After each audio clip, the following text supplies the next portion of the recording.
आज हमारे इस सफ़र पे हम आपको दर्शन करवाएंगे भारत की, विश्व की एकमात्र ऐसी जगह जहां ब्रह्मा जी को पूजा जाता है। ये इस धरती पे ब्रह्मा जी का सबसे प्राचीन निवास स्थान है और यहाँ ब्रह्मा जी जल के रूप में विराजमान है।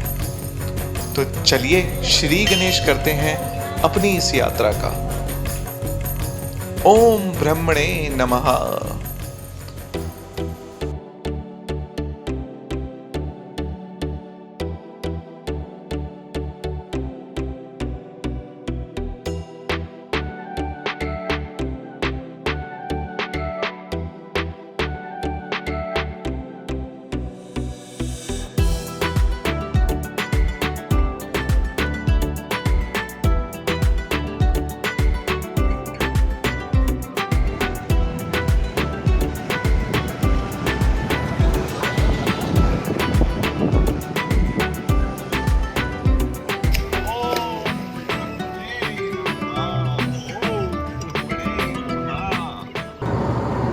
सृष्टि जिसका निर्माण एक विस्फोट के साथ हुआ, जिसको आप बिग बैंग थ्योरी के नाम से भी जानते हैं साइंटिफिक टर्म्स में। इस सृष्टि में कई तरह के जीव और प्राणी रहते हैं।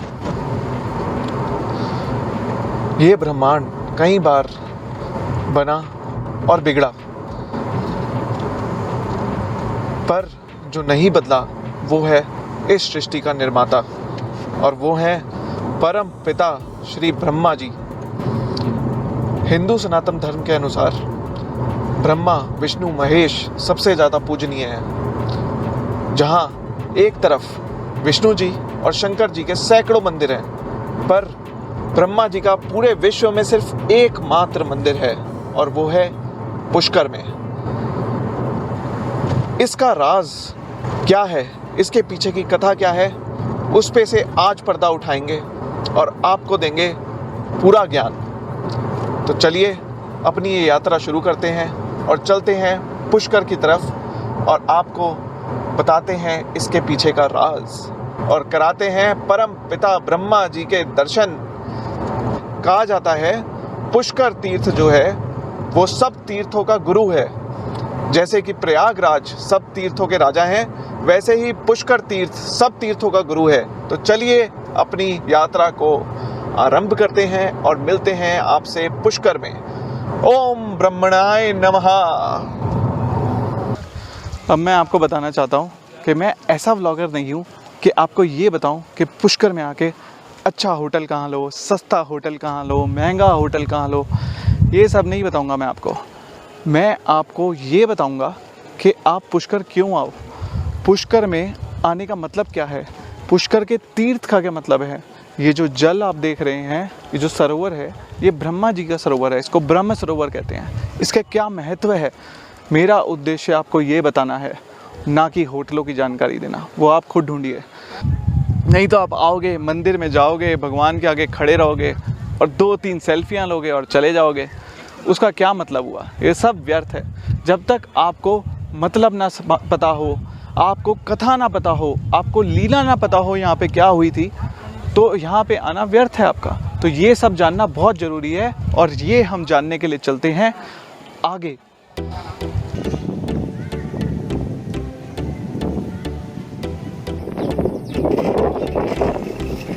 पुष्कर में आना ही सौभाग्य की बात है और यहाँ आकर ब्रह्म सरोवर पर स्नान करना, उसकी तो महिमा ही अपरंपार है। पुष्कर में आप आएँ तो पुष्कर में देखने के लिए 3 सबसे महत्वपूर्ण जगहें हैं। पहली तो ये ब्रह्म सरोवर जो आप देख ही रहे हैं, दूसरी ब्रह्मा जी का टेम्पल जो श्री आदि शंकराचार्य जी ने बनवाया था, और तीसरी सावित्री माता का मंदिर जो कि वहाँ उधर दूर उस पहाड़ी पे स्थित है। तो हम आपको तीनों के दर्शन कराएंगे। तो लेके चलते हैं आपको इस अच्छे शुभ काम के लिए।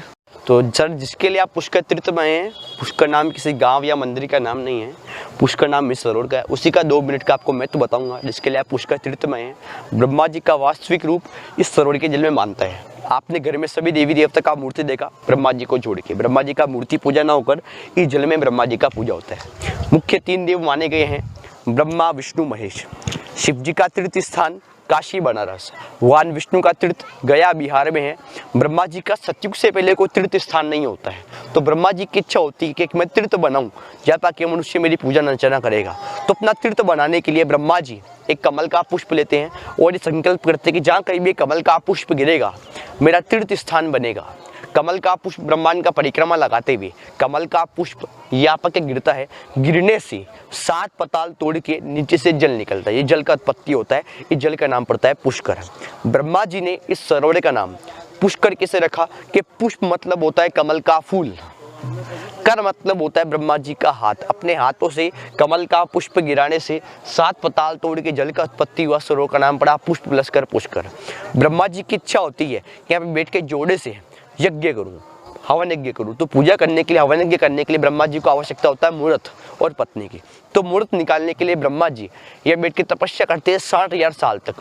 60,000 साल तक तपस्या करने के बाद ब्रह्मा जी का शुभ मुहूर्त निकलता है दिवाली के 10 दिन बाद, जिसे अपन बोलते हैं देव उठने ग्यारस या देव उठने एकादशी कहते हैं। ग्यारस से पूर्णिमा ब्रह्मा जी का 5 दिन का वन यज्ञ का मुहूर्त निकलता है। ब्रह्मा जी का पत्नी होता है सावित्री माता। सावित्री से उनकी कंफ्यूज मत होना, सावित्री 2 है, 1सत्यवान सावित्री है जिनका अपन घर में माता बहन व्रत टीका लेती है, और ब्रह्मा जी का सावित्री पत्नी, वो दोनों अलग अलग है।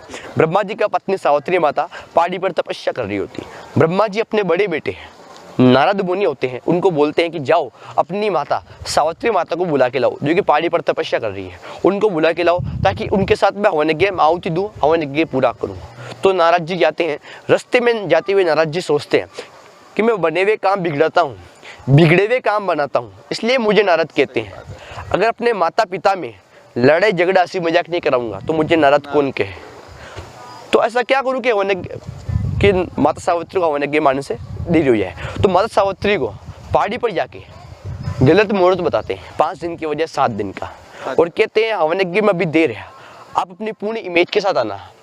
कि सब भगवान ब्रह्मा ने सुर असुर गंधर्व यक्ष किन्नर 33 करोड़ देवी देवताओं का हवन यज्ञ में आमंत्रित किया है। तो अपनी इमेज के अनुसार आना, पूरे श्रृंगार वंगार करके, परम पिता की पत्नी है, हाँ, गाजे बाजे ढोल नगाड़े के साथ हवन यज्ञ माना। तो माता सावित्री को पहाड़ी पर श्रृंगार में ज़्यादा समय लगता है, और नीचे ब्रह्मा जी के बड़े बेटे नारद मुनि अपने पिता ब्रह्मा जी को नीचे आके झूठ बोलते हैं कि माता सावित्री ने यज्ञ में आने से इनकार कर दिया है। इनकार इसलिए कर दिया है क्योंकि आपसे क्रोधित है। क्रोधित इसलिए है क्योंकि आपने सभी देवी देवताओं को आमंत्रित कर लिया, सबसे आखिरी न्योता अपने पत्नी को दिया है, तो आप इसलिए ब्रह्मा जी सावित्री माता वन यज्ञ में नहीं आ पाएंगे। जब ब्रह्मा जी को पता लगता है कि पत्नी बिना हवन यज्ञ होता नहीं है, तो क्या करूँ कि हवन यज्ञ भी पूरा हो और सावित्री माता का भी मान हो। तो सभी देवी देवता ब्रह्मा जी को सुझाव देते हैं कि सावित्री माता तो हवन यज्ञ में नहीं आएगी, तो आप ऐसा काम कीजिए सावित्री माता के स्थान पर दूसरा शादी करके हवन यज्ञ करें। तो ब्रह्मा जी दूसरा शादी करते हैं जो कि गायत्री माता को बोलते हैं, जिनको अपन गायत्री माता बोलते हैं।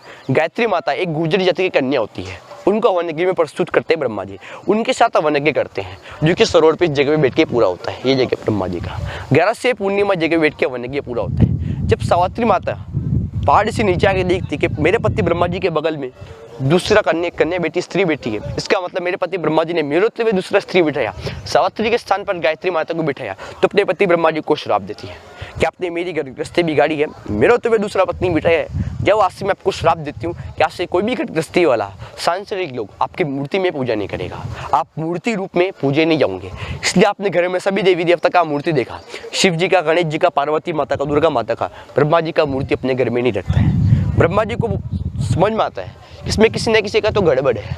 पहले सावित्री माता ने हवन यज्ञ मानने से इनकार कर दिया और हवन यज्ञ में आके मेरे को श्राप देती है, और ब्रह्मा त्रिकालदर्शी है तो ध्यान लगा के देखते हैं, पता पड़ता है बड़े बेटे नारद मुनि की गलती है, माता पिता के बीच में हंसी मजाक लड़ाई झगड़ा कराने के लिए उन्होंने ये सब किया है।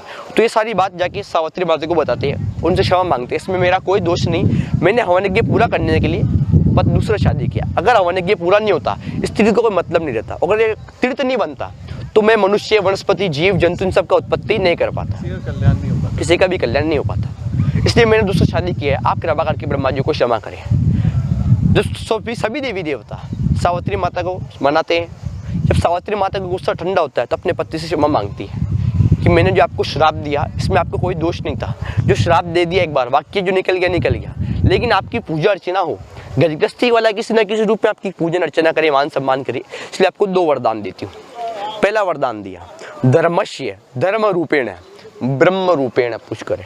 इसका मतलब जैसे गंगा, यमुना, कावेरी, सरयू जल का पूजा होता है, जल का स्नान मानते हैं, वैसे आज से जो आपका निराकार रूप रहेगा ब्रह्मा जी, वो सरोवर के जल में रहेगा।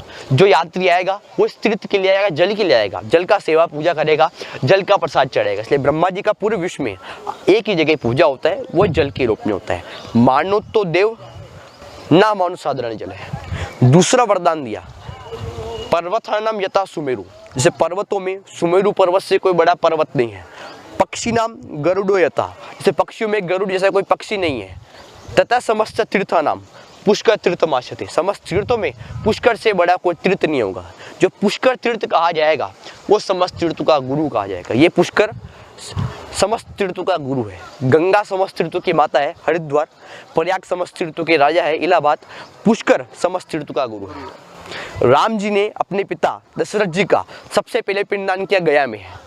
गया में पिता के कुल का किया था और यहाँ पे 7 कुल का जलदान पिंडदान किया था। यहाँ पे 7 कुल का जलदान पिंडदान का लेकर 7 कुल का मतलब पिता के पक्ष से, माता के पक्ष से, सास ससुर के पक्ष से, जवाई के पक्ष से, मित्र के पक्ष से और गुरु के पक्ष से। जो भी यात्री आता है वो इस तीर्थ के लिए आता है। 5 पांडवों ने अज्ञातवास का कुछ समय इस जगह पे बिताया था और जो बैठ के तपस्या कर रहा था। सप्त ऋषि ने यहाँ बैठ के तपस्या कर रहा था। ये अनादि तीर्थ है। जो भी यात्री आता है वो सरोवर के लिए आता है। ये सत्युग का तीर्थ है। मंदिर में केवल दर्शन है। मंदिर जो मूर्ति बनाए हैं, ब्रह्मा जी का मंदिर है पूरे विश्व में, एक ही ब्रह्मा जी का मंदिर पुष्कर में, वो मंदिर बनाया आदि गुरु शंकराचार्य ने। मंदिर में केवल दर्शन होता है। बोलो पुष्कराज महाराज की जय हो। ब्रह्मणे नमः। जैसे मनुष्य का एक ही पिता होता है, ऐसे ही संसार का एक ही पिता है। इसलिए जगत पिता का मंदिर शास्त्रों की विधि से एक ही होना चाहिए, अन्यथा नहीं होना चाहिए। और कौन जाने पुष्कर को अपना एकमात्र धर्म स्थान बनाने की विधि के विधाता ब्रह्मा जी की अपनी ही इच्छा रही हो। और ये तो जगत पिता हैं, इनके दरबार में तो हर इच्छा पूरी होगी। तो बोलिए तीर्थ गुरु पुष्कर राज महाराज की जय।